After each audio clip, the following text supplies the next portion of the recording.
was enjoying that funky music. It's very exciting. I'm sitting here in my living room and I see the first person here comes from Peru. So this is very exciting.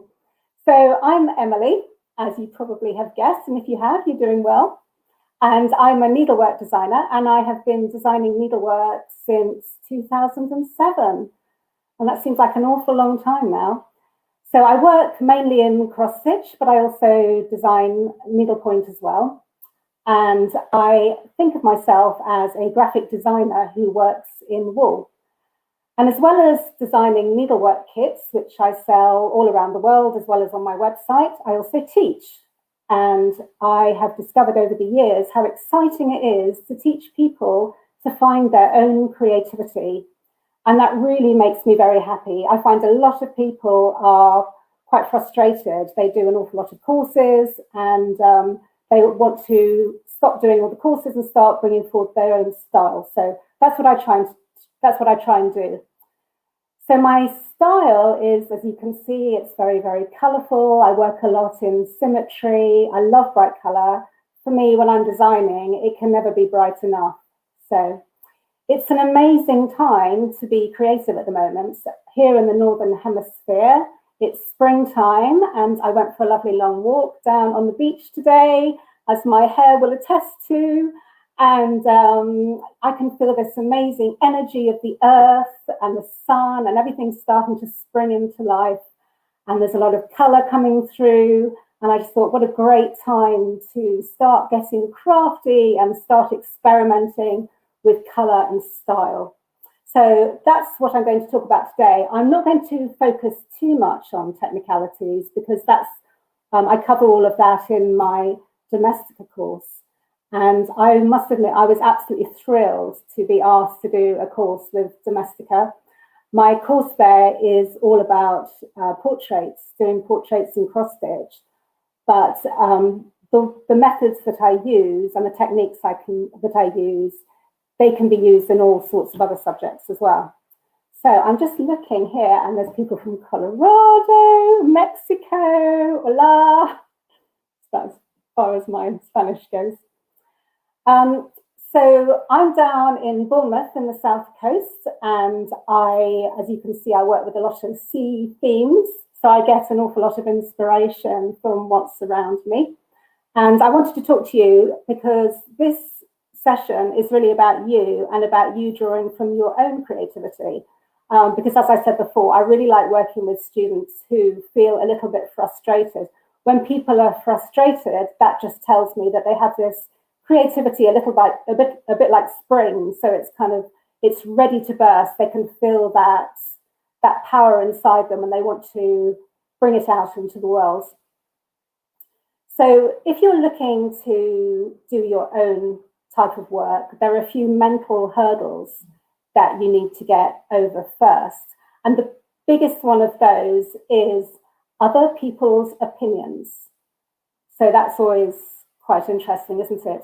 I think what happens when we're young, we go to school and we start getting pigeonholed. So we're told, oh, you look like you could be very, very good at science, or you're a mathematician, and people start to pigeonhole you. And then you start to think of yourself in those terms as well.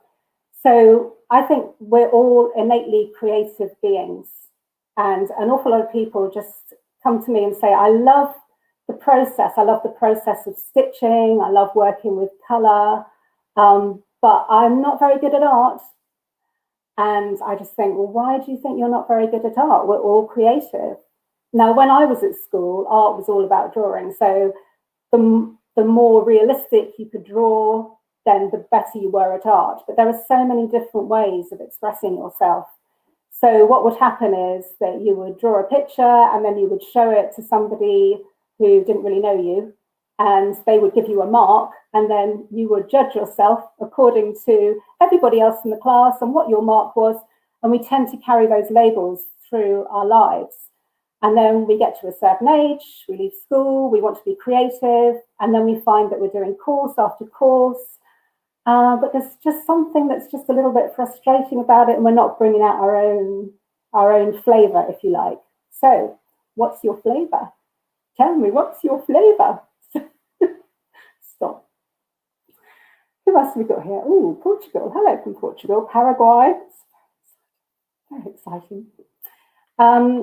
So, sometimes you can define yourself in terms of what you're good at, what you're not good at, what you like, what you don't like. Here in the UK, we have quite a strange culture because we have a very creative culture, a very diverse culture. We draw from all different times, cultures, colours, themes. But we also have this culture of teasing and mocking people, and that can be another mental block. So if you sometimes want to do something that's a little bit different, some people would admire that. Some people might just think, oh, what are they doing? You know, this is, and they kind of laugh. And so there's this feeling of wanting to conform all the time. So that's kind of another mental block to get over.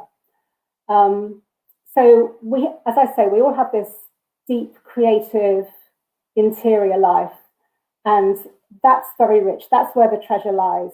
I remember a while ago when I was teaching at the Royal School of Needlework, and there was this lovely lady, and she really loved the process of needlework, but she was also very much into collecting precious stones, and she was also a devout Christian, and she saw these as three separate things.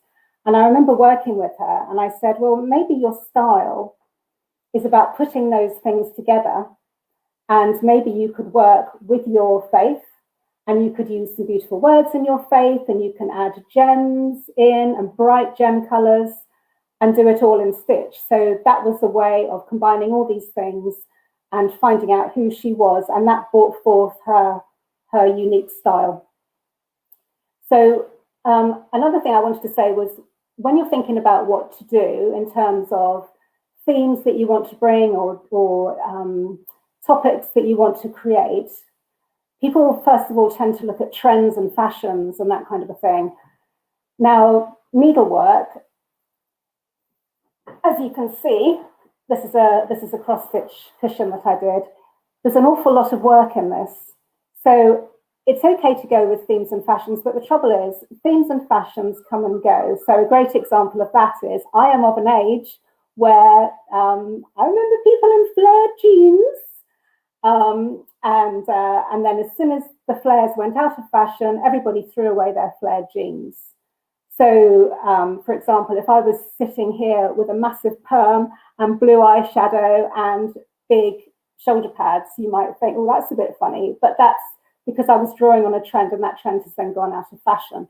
So I don't really like to work with trends very much. I like to work with my own influences, of which there are many.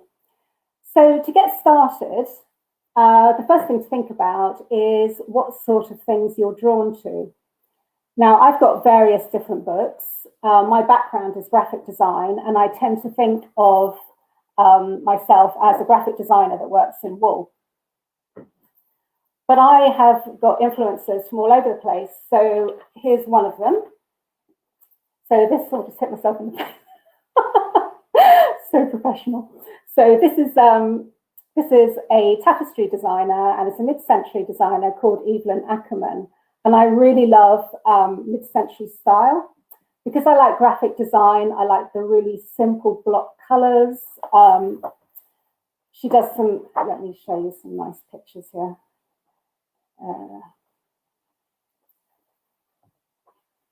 So she does a lot of ceramics and find something good here to show you. Ceramics and weavings and that type of thing. So here's one here. It's really simple and really childish, but I love the block colors. I like really flat block colors, and that's something that influences my work. Another artist I really like, again, it's sort of from the 60s and 70s, is an artist called Biedmann, and he does prints, and the tones are amazing. So again, very flat color, very playful, very simple. So I like very tonal things, things that use a lot of the same colour, and I'll talk about colour in a while. And I also love lettering.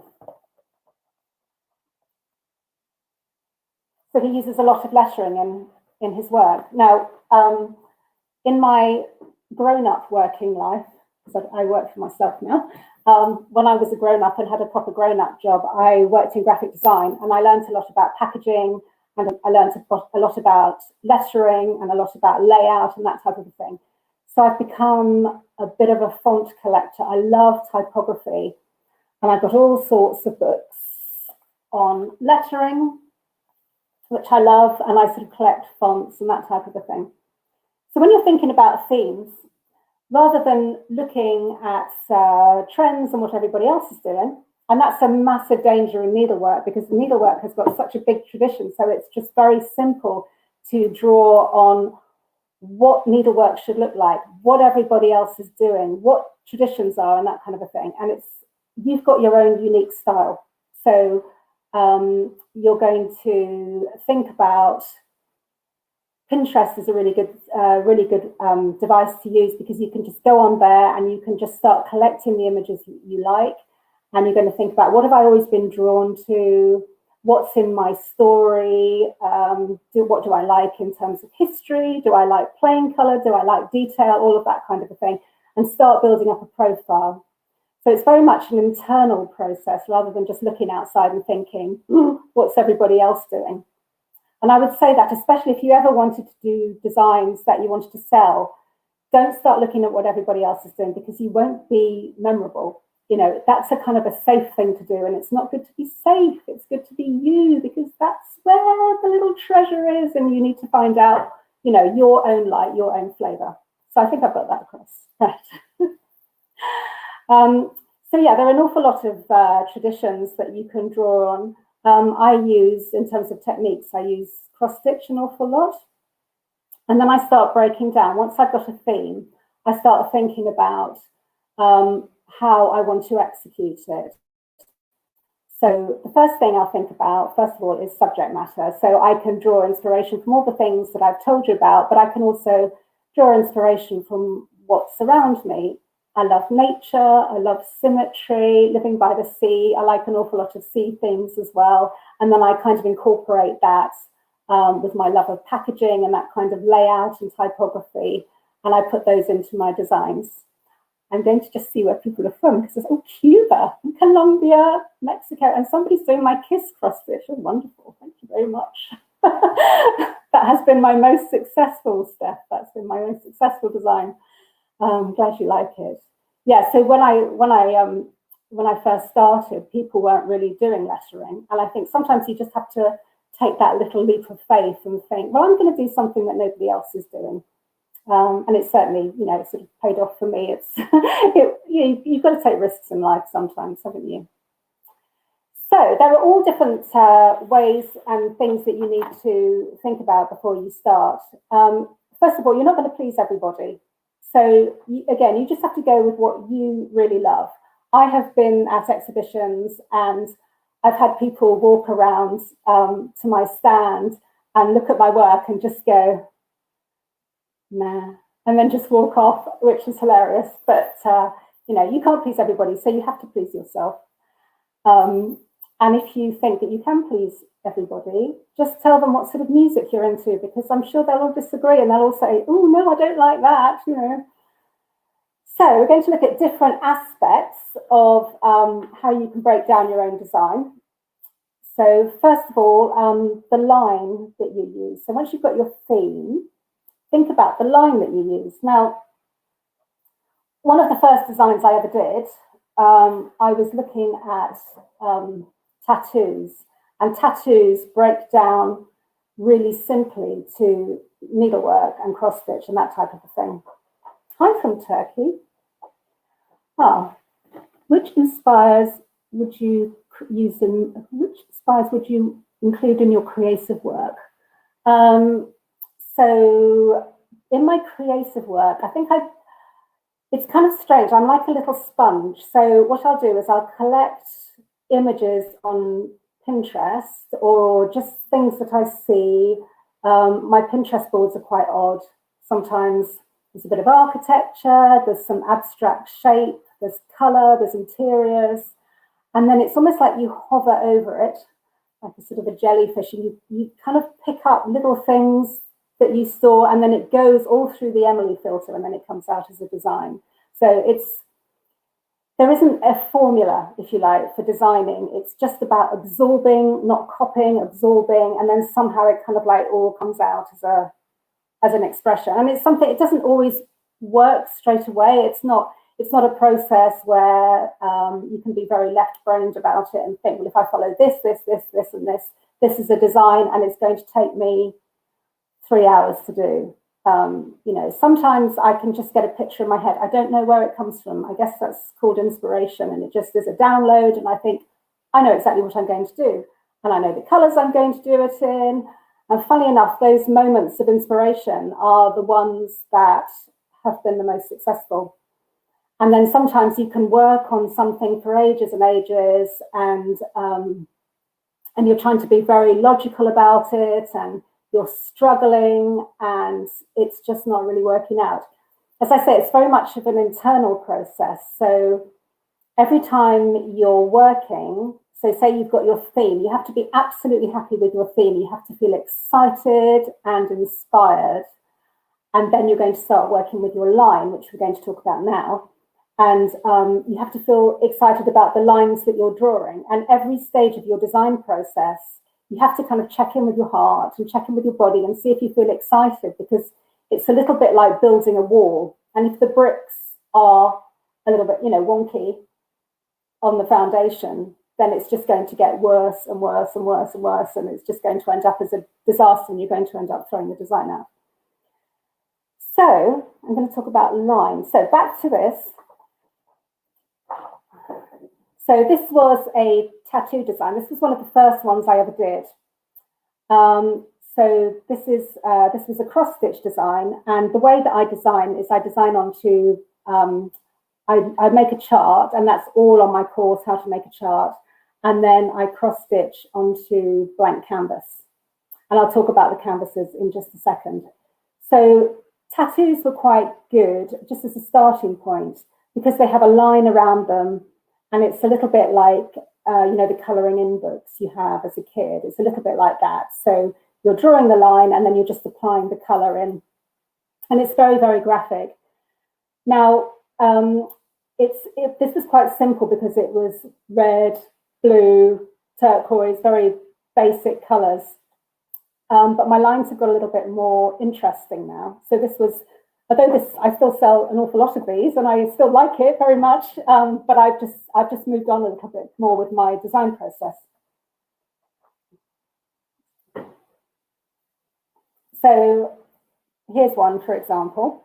Now the lines that I chose for this one, I drew a crab, and then I just decided that I just wanted to have very, very straight lines, and I wanted to use white, and I used the white line all around, and that lifts the design out a little bit. So rather than using just a black line, which everybody thinks, we'll just use a dark line and colour it in, I use the white line for this. And it makes the colours pop out a little bit more. And I just decided to create a very, very graphic look by using straight lines rather than typical crab lines.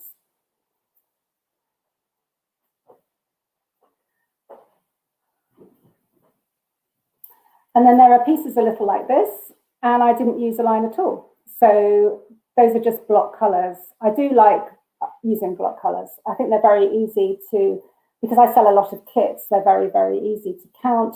With a lot of cross-stitch kits, you get an awful lot of shading, but I sell an awful lot to beginners, so I just like things that are really simple, graphic, fun to do, not too much thinking, and impact. So I'm somebody who likes very, very immediate things that really call you across the room and are a bit quirky. And I guess I like people a bit like that as well, who kind of like, you know, a bit outrageous and command a lot of space in the room. But then some of us like the shy people in the corner and the detailed design. So we're all different. And it's all about sort of, you know, finding out what you like. So as you can see here, I also like to use an awful lot of lettering. Again, it's that thing about that captures your eye across the room. So when you have a word, your eye is automatically drawn to it. It's a bit like bright colours, graphics, faces, lettering. They all draw your eye right in.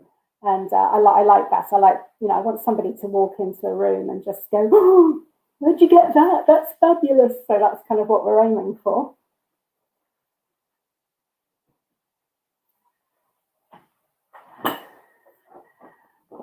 And here's another example of a chart that I have. And as you can see, so this is another sea creature that I charted. And as you can see, I've just used a white line all around it. So that's the line. So colour. Now colour, I love talking about colour because people have really strong feelings about it. And so where do you get your colour palettes from? I'm going to show you. So I can get inspiration from some of the art that I've shown you. I find colour is hilarious because people tend to get stuck in a bit of a colour rut. And I think I'm possibly one of those people. So I love yellows and I love turquoises and soft greens and all the happy colours. And I meet people when I'm teaching and they'll say things like, oh, I don't like green. And if somebody says to me that they don't like a colour, they say they don't like green, I say, what do you mean you don't like green? Are all those colours out? So we can get into a bit of a rut. And again, we can kind of tell ourselves stories about, what we do like and what we don't like and what we're good at and what we're not good at. But yeah, I find that I tend to kind of automatically start reaching for turquoises and yellows and all the colours I normally go for. And a way of getting past that is not only to just like take a walk in nature or go and look on Pinterest or whatever, but what's quite fun is if you just take a handful of colours. So for example, I have these sample charts. This is a brand called Appleton Wools. And sometimes I'll just throw them all on the floor and colours cross, and you can get some really good colour combinations that you haven't thought of. So that's quite interesting. So you can, the artist that I showed you just now, I don't know if you remember, this guy here, he has very sort of tonal work. It can be quite fun to work in some of those colours. So I've got some colours here, which are very, very tonal. And what I'll tend to do is if I'm stitching the background, and I'll explain about backgrounds in just a second, what I might do is I might go for a contrast. So say I've got a very warm design, then I'll put it on a cool background. So for something like this, with all these sort of mid-century tonal colours, I might choose a colour like that to contrast. Okay. So you can see with my jellyfish, that's exactly what I've done. So I've done some very warm colours. I've used black very sparingly, just to really bring areas forward. And I've done a white line to make it pop out against the blue background. So it really is all about the design. The design comes out towards you, and the blue background kind of just holds it, and there's a good contrast. So light and dark, warm and cold colours to create contrast are always interesting. Right, I am doing the kit. Hi, Nicola.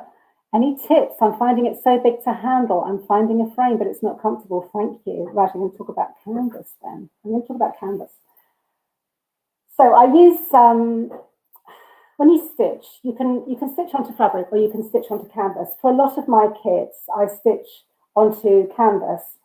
Now, canvas comes in different counts. And I've got two that I commonly use here. So this is like a 10 holes per inch canvas. So something like this, that would be stitched on a 10 holes per inch canvas, and it's very, very fine. It's quite an elegant finish.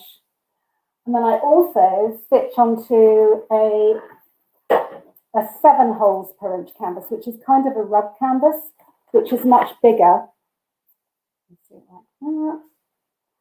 And that gives you like a chunkier finish. So the stitches are bigger. So the canvas, when it comes, Nicola, to get to your question, I'm not sure what size you have. The canvas that I use is called an Interlock Canvas, and it's made by a company called Zweigart, which is in Germany. But I think you can buy Zweigart products all over the world. And interlock means that you've got threads on the canvas and they're twisted together, so they lock together like that. So you can be really rough with it. Now, this canvas here, you can bend it, you can manipulate it with your hands, you can fold it, it's absolutely fine. If you've got the big size, I'm not sure which size you've got, but if you've got the big size, I wouldn't bother with a frame. I would just like bend it, stick it under your arm, yeah. My canvases end up a bit like a towel, like super soft, and then you can always spray it with water and stretch it back into shape afterwards. I think sometimes if you're working on a really big piece and you've got a frame, then you've got the issue of, where am I going to put the frame? You know, do I have to get my knee up? Do I have to get my body involved? And it can just be really, really awkward. So I hope that helps. Okay, so back onto background. So with cross stitch, as I say, I work mainly with wool and canvas. Now the wools that I use are 4-ply wools. Now this is a brand called Anchor, and it's a tapestry weight. You can also have Appleton's, DMC, but you can also work in non-traditional wools. So you could always use something like knitting wool as well. I mean, if you're not, if you're just doing it for yourself, just experiment. On the 10-hole canvas, I use a much finer thread, which is like this, and it's super, super fine. Great colour. I go with my yellows and oranges, and that's a 2-ply thread. So you can use it double and just play around really. The only thing you've got to be careful with something like knitting wools is, first of all, be careful they're not too fluffy, because you'll be stitching away and you'll end up with a nose full of threads. And also be careful they're not too stretchy. So if you're pulling, some of them can be quite bouncy, and your stitches might look a little bit tight. If you're pulling, it might be a little bit harder to get the tension. So that's that. So if you didn't want to stitch the background, what you could do is you could, with your design, you can always stitch with stranded cotton. I think a lot of people know what that looks like. And it comes in these little skeins like this. And there are 6 threads on each, which can be split. And that tends to be stitched onto either linen or fabric called Ada. So there's something here, these little mushrooms that I'm doing. This isn't one of my designs, but just to show you. But this means that you can just pick your own colour background and just stitch onto it. So linen and Ada, which is a fabric like that, which has, it's a bit glary, isn't it? It has little tiny squares on it, so you can follow and see exactly where the stitches are going. They come in all different colours, so from black to white and all the colours in between. So you could decide to design something. A lobster here, for example. There's my little lobster, another sea creature. Again, quite bright colours, and I've done it on a kind of a pale grey-green colour to make it pop out. Okay. As I say, canvas comes in all different counts. So it does come in super big, which I think is 3. It's normally measured in inches, holes to the inch. So there's one that's 3.5 holes per inch, but that's really for rug making. the biggest one I use is 7 holes per inch, but it does go really, really fine. So another lobster. It's getting a bit repetitive. So this is an 18 holes per inch canvas, and I did this, and then I decided it wasn't for me because I don't have that much life. It was crazy. Yeah, it's I use one strand of two-ply wool, and it's a little bit like knitting one of those really fine baby shawls, and it just drove me quite mad. So I like to work really big and chunky and immediate and bright, and not that this isn't bright, but I love it. But it's a lot of work. It's a lot of work. Right, I am making. Let me see a look. One of the cushion designs. Can they be cleaned in any way once made up? So the canvas that I use, although it's twisted together, although all the threads are twisted together in this interlock, and you can buy canvas that isn't twisted together, so it's not as strong. It could come apart, but it also has a starch on it to keep it stiff, which is why it's initially stiff when you use it, and that starch breaks down a little bit when you're working with it. The problem is if you wash it, that starch is going to come out, it's going to get very sticky, the canvas might start to fall apart. So don't wash it, I would say dry clean it. Thank you, Nina, your work is beautiful, thank you. The rest of my life is a shambles. Okay, so talking about canvases and fabrics that you want to work on, that can also influence your scale.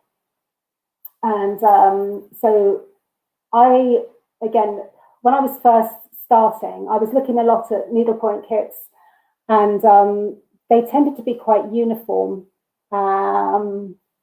you know, just a sort of decent sized cushion. And I thought, well, what if I wanted to go really big, especially with my lettering? I just thought, what if I wanted to go, so I do work quite large. Got a big one here, all sorts of things here. So I can,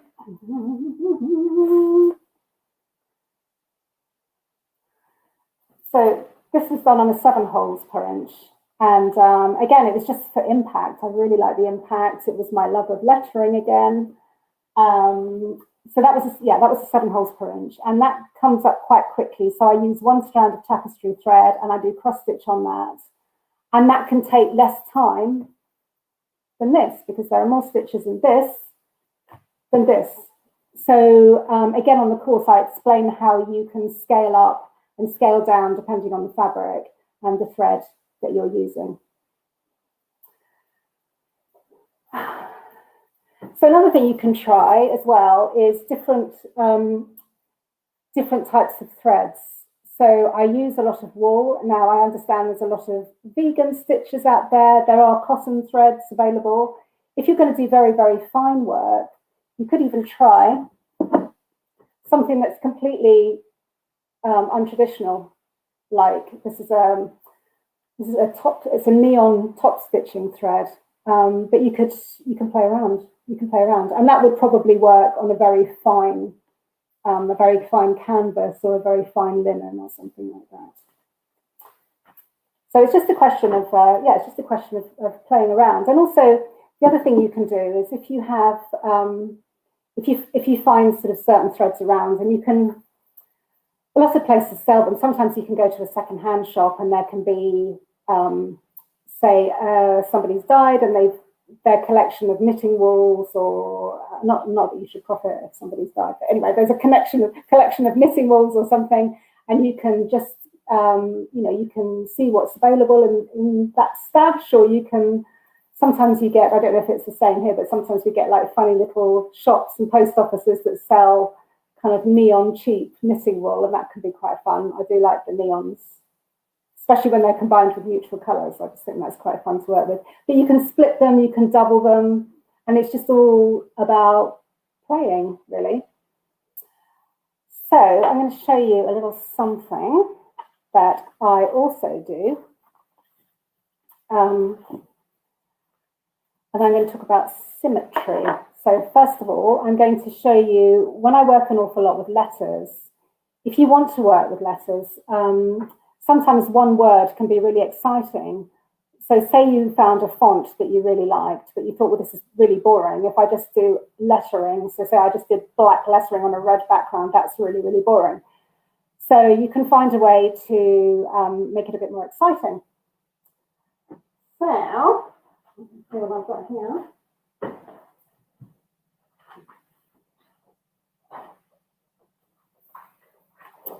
Okay, so here's some lettering I did. And this is, again, it's a very simple font. Lucky. It's a very, very simple font, but I made it a little bit more exciting, and I will show you how. This is where it gets very technical. And I'm going to change the camera.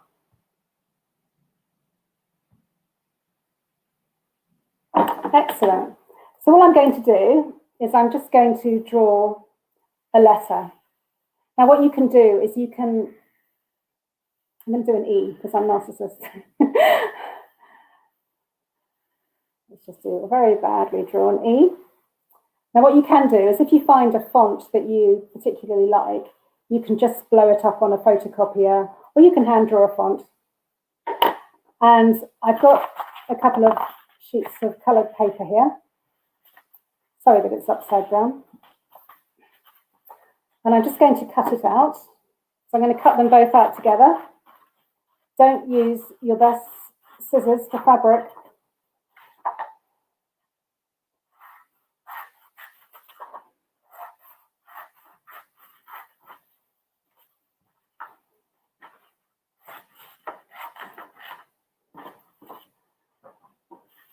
Okay, and then I'm cutting two at a time, so this is just very roughly to show you.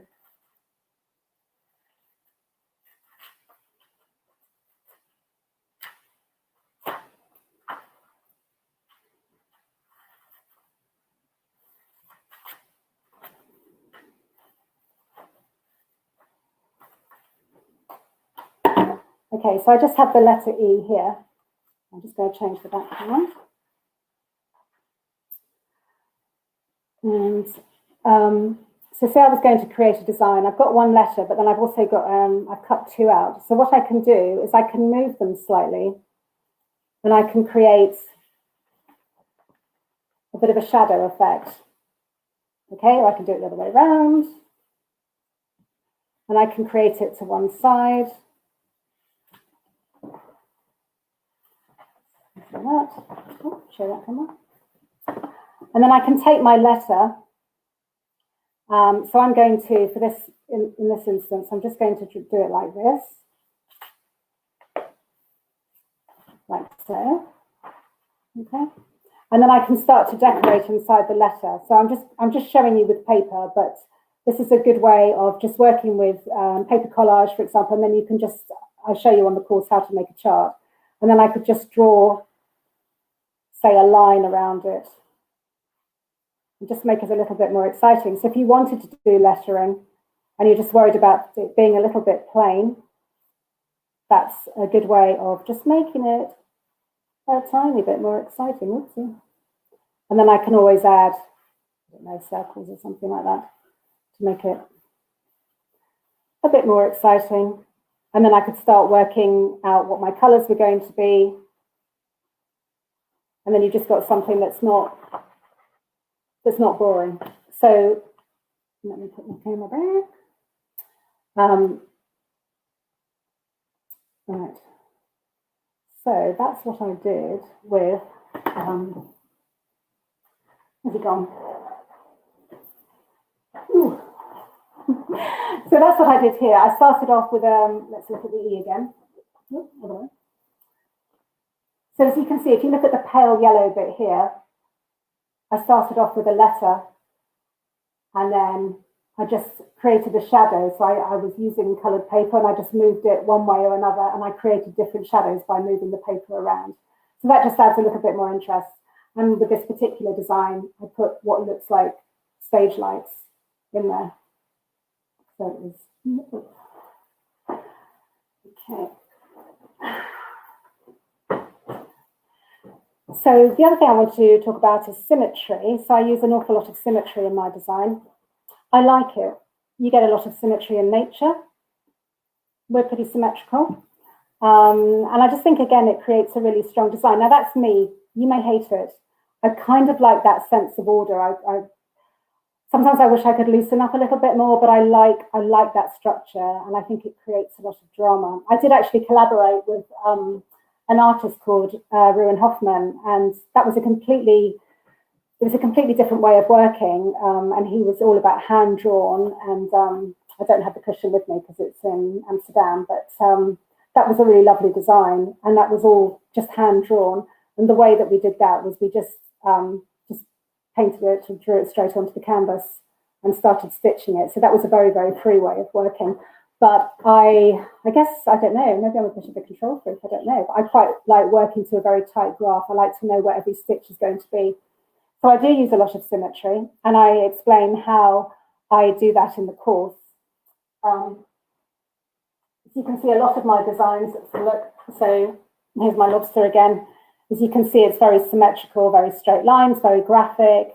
And what I do is occasionally I'll just draw a line down the center, and I'll just create a little bit of a shadow effect so that it doesn't make it completely boring. So as you can see, one claw is a different color to the other, but they're all, yeah, it just looks like a shadow version of those colors.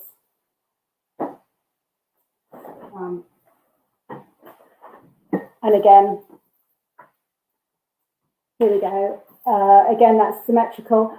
Rather than keeping it completely flat, I just put a little bit of interest there with some pattern.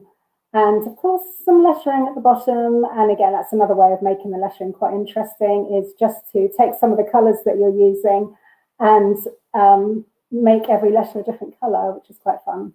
And I like the idea of putting letters and images together. Again, like I've done on my queen cushion there. So I think that's all I have for you at the moment. Are there any questions? Can I help you at all? What is the kiss? The kiss, Nina, it's one of my designs that I did. It was probably the most popular design that I've ever done. And it's a cross-stitch kit. And a lot of my kits I tend to do in 2 different sizes. So I work from, I use the same chart. So you will get a chart like this, but one kit will be on a smaller canvas using the fine wool that I showed you, and then the larger size will be using the thicker wool and the bigger whole canvas.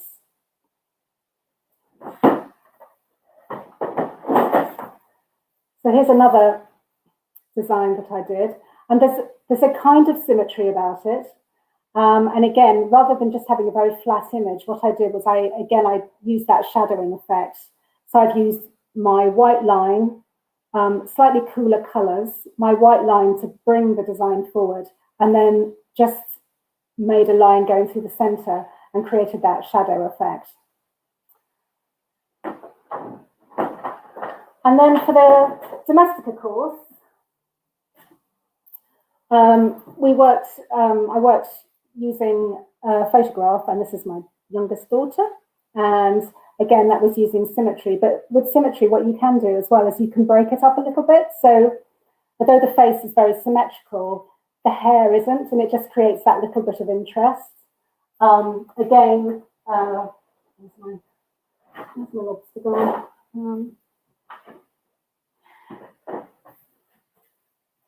Again, you've got some symmetry here, but then it can be thrown off a little bit with, adding something to the side or adding some lettering or something like that, just to throw off your design a little bit more. Okay.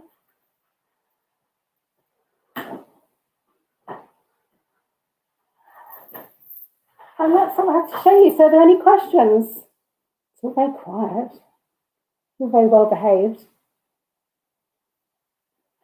Nobody? So I don't know if any of you watching now are taking the course at the moment and how you're getting on.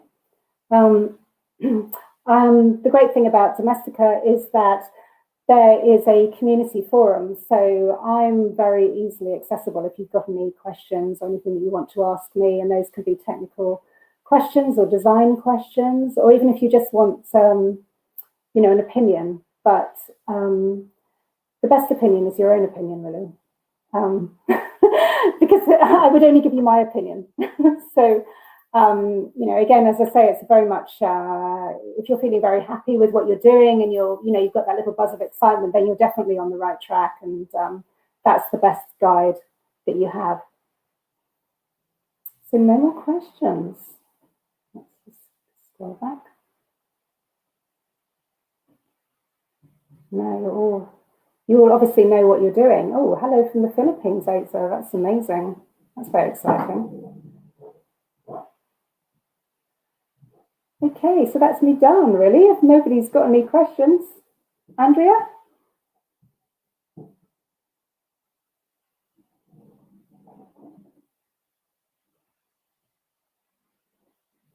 Oh, here we go. New comments. Any tips on symmetric? Hi, Randy. Any tips on symmetric designs using geometric shapes? Well, geometric shapes are really easy to do because most of them are symmetrical anyway. So I don't know if you mean how I turn some of my designs more into geometric shapes. So when you're designing something, not only does it not have to be the actual colors that it is in nature or in real life, you can change the colors, but also you can change the line. So if I was to say design, let's see, say I was to design so say lobster, but we've had too many. So say I was doing a crab again. I've got another crab over here actually, which I just grabbed.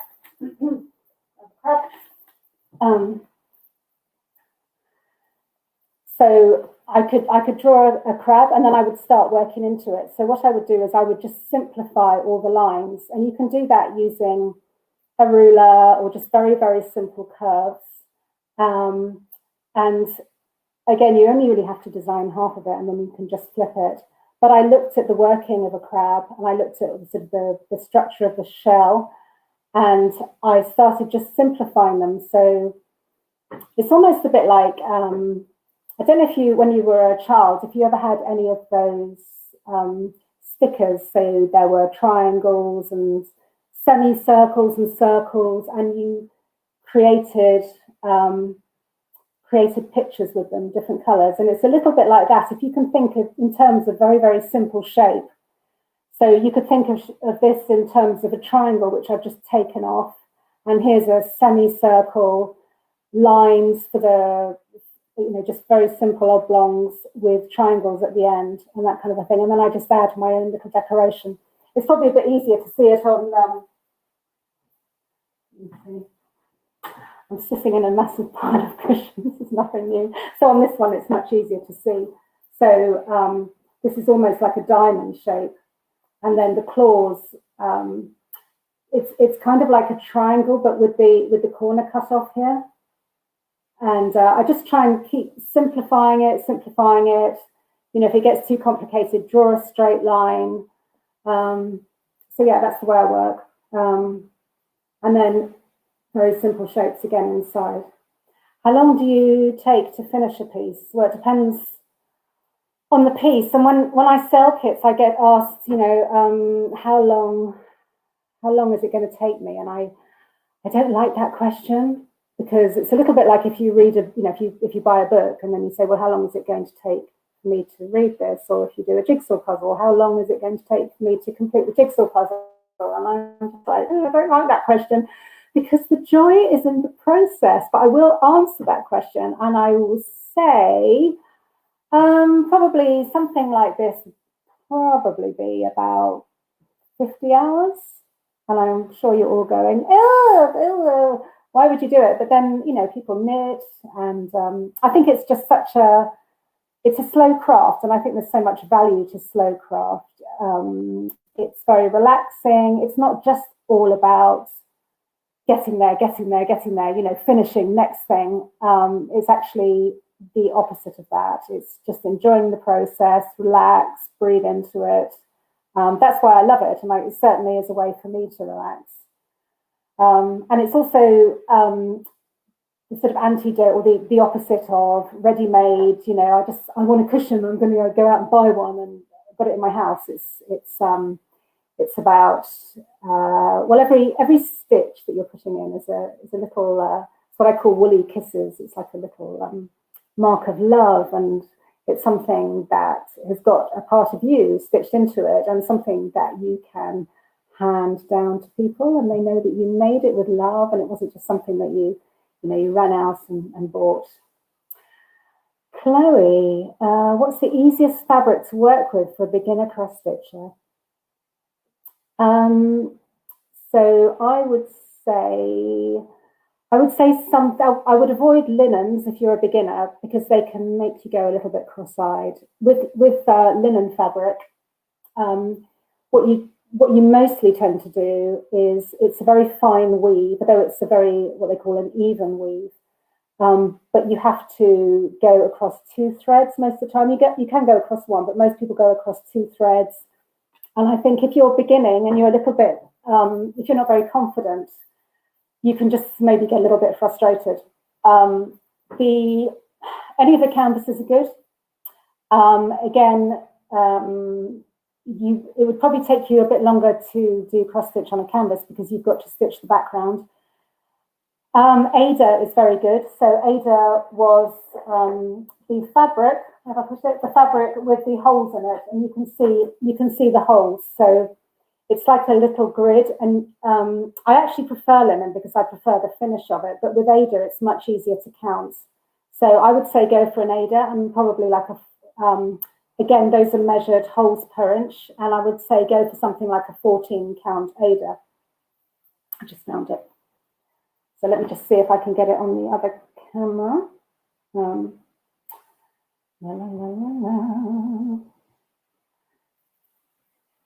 Okay, let's see if that will show you any better.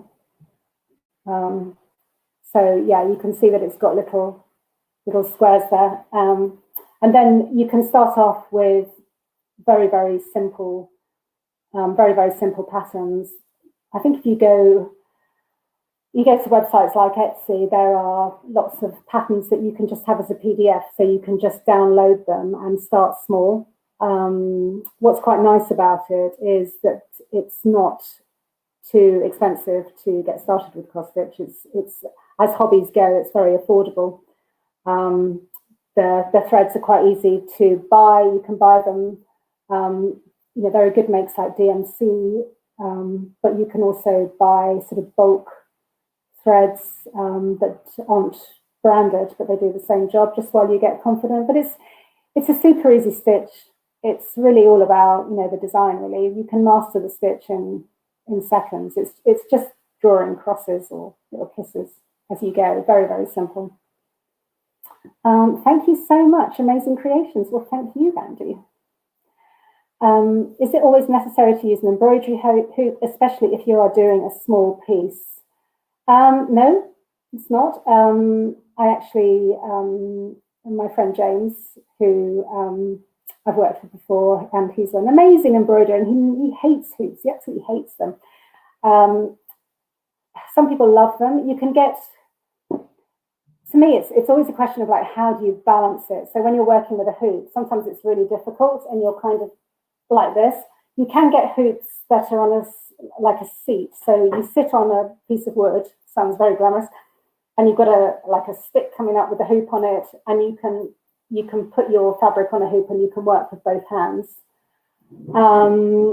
So those are quite good. It does make your work smoother, but I just don't like. It's not really for me. I think if I'm doing something that needs to be photographed and absolutely perfect for commission, I will use one, but generally I don't. And for the canvas, I don't use a hoop at all, because the canvas is very stiff. If you tried to put it in a hoop, the top of the hoop would just spring off, and it would be a disaster. So for a canvas, I would use a frame, and I've got one here. Just a second. Oh.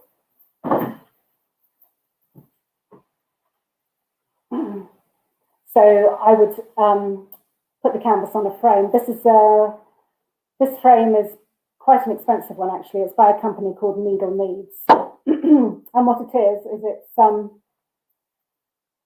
if you can see here, it's got a rod which keeps the canvas in place. And what's nice about it is it gives a really good tension when you're working. But again, it's kind of like, how am I going to work? Am I going to work like this? You can get table stands and you can get floor stands and that kind of a thing. But I don't like too much equipment. I just like to be a bit free. Yeah, so there's another company called Siesta, and they do a Symphony, I think it's called, frame, which is quite good. Again, it uses rods to secure the canvas. I remember years ago, some of the only frames you could get were ones with webbing on, and you had to sew your canvas to the webbing, and the frames tended to be quite rickety. So I think I probably got put off at that stage. Hey Chloe, thank you. I feel really inspired by your work. Well, thank you, Chloe. That's very kind of you. It's nice to hear. I hope that I inspire you. I just get so excited. It's funny. I was thinking about, where do we get our loves for what we do? And my mother was an art dealer, and so I was always brought up with things that had beautiful aesthetics. And my dad, he was after his working life, he spent more time painting, and he still paints and writes music, and it's definitely an artistic family. But as far as textiles and stitching and that kind of thing go, I just think we come in with our own thing, and I just think, well, was it something ancestral, or was it some kind of I don't know, some sort of memory that I associate maybe with my grandmother. And again, I was thinking about color as well, because I was thinking about, why do we love what we love? Why do we like, the shapes that we like, or the colors that we like? And I was thinking about what I was talking about earlier with color. And although I like to challenge my own sense of what I use, these are the colors that I absolutely hate.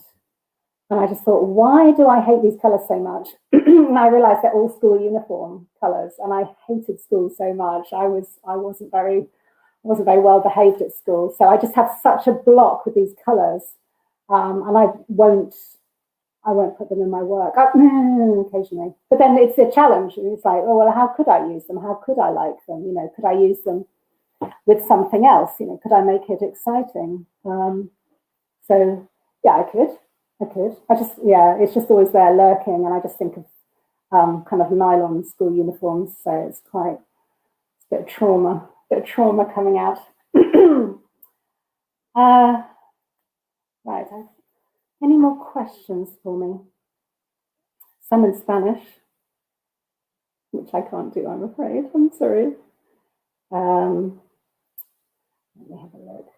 It's so nice to see people from all over the place. That's what's so lovely as well, working with Domestika. Not only was it, and I'm not just saying that because I'm on the Domestika channel, but they're the nicest people. They really are. They're so nice.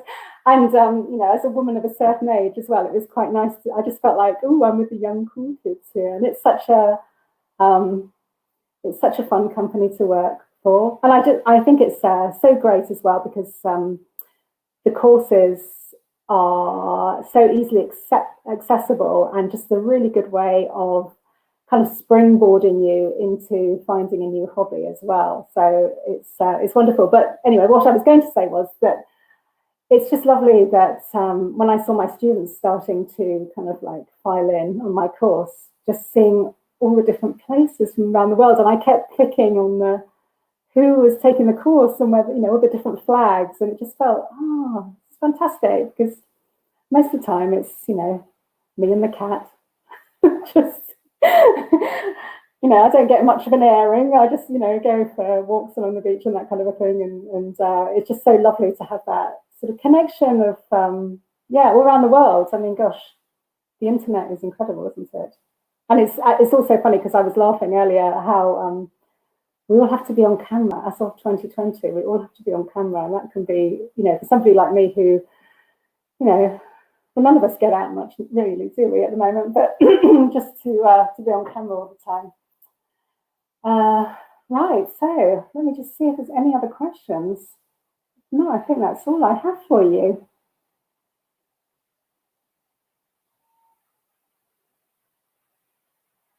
Let me see. Okay, so well, thank you so much for joining me. I think that was about an hour. That was very, very well timed. I really enjoyed it. You always feel a little bit nervous at first, don't you? Chat. And thank you so much. I hope that did inspire you, and I hope you feel inspired to maybe check out my course and some of the other courses on Domestika. And I will say goodbye for now. But as I say, I'm very easy to contact. So through the Domestika forum, I'm there if you've got any questions, and also on Instagram. So thank you, and see you again, I hope. Esto es lo que yo les voy a enseñar hoy día. I'll be showing you guys how to finish this mask